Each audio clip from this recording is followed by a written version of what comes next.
What does an observant Jew, or a Jew for that matter, really represent? We call ourselves Or LaGoyim, a light unto the nations. But what does that mean? It means that we have a tremendous responsibility in terms of monitoring our behavior and our patterns and the way we conduct ourselves, particularly in public, both in terms of nations around us and to the people within ourselves as well. Last night I had an experience. I went bowling with my son, and there was a fellow with his wife. His wife covered her hair. He had a kippah on and tzitzit out. Clearly observant people, or people at least who attest to be halachically observant. And while we were bowling, he walked right in front of our lane to get something.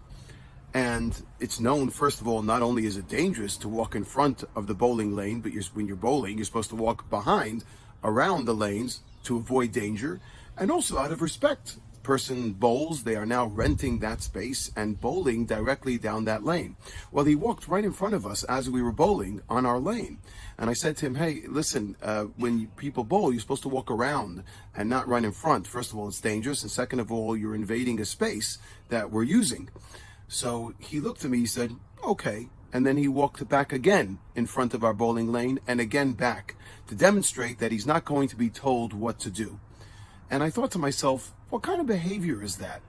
And after a few minutes, I went over to him and I said, you know, it's that kind of chutzpah, that kind of a lack of derech eretz for the people around you that destroys our Medina, that destroys the foundation and basis of who we are. And I thought there's a direct connection actually to this week's Parshat Korach. One of the ta'anot, one of the things that Rashi brings down is very strange. Korach came and asked a number of questions to Moshe, obviously to debilitate, to degrade Moshe, to lower his reverence and his respect as a leader of the Jewish people. And one of the things that he asks, that Rashi brings down, is Bayit shemalei sfarim shekulo malei sfarim ma'im chayav b'mezuzah. A house that is filled with sifrei kodesh, with sfarim that are holy, does it still have to have a mezuzah?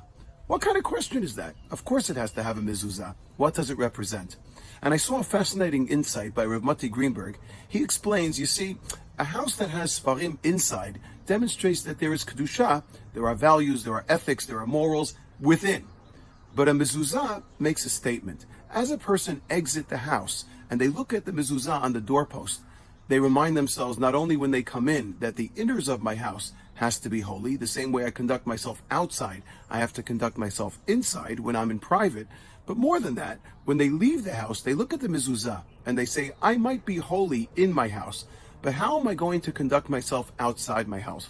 Can I or am I capable of taking that holiness, that spirituality, those values, and incorporating them in my everyday doings, in my occurrences around me? When I leave my house, when I leave my immediate private confines, am I capable of taking that kedusha, that holiness, with me?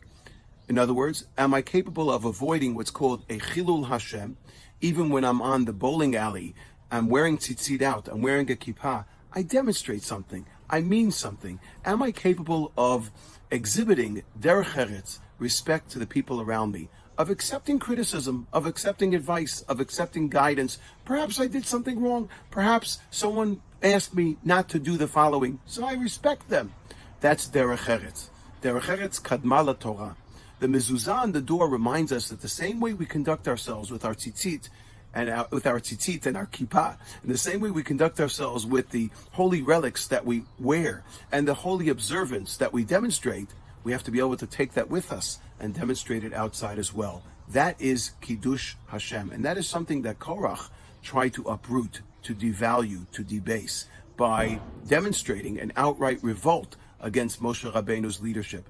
Ki kol ha'edah kulam kadoshim. If everyone is holy, you have to exhibit that holiness both inside, internally, in your learning, and take that learning with you and exhibit outside as well in all of your behaviors. This is a very, very important lesson. It's something that I remind myself consistently of, and I am not always successful of doing, absolutely not. But it's something that's so important and resonates with me, and obviously should resonate with all of us as a Jewish people. This is the Torah way, it is the Parsha's way, and it, of course, will always remain the Gila way. Shabbat shalom.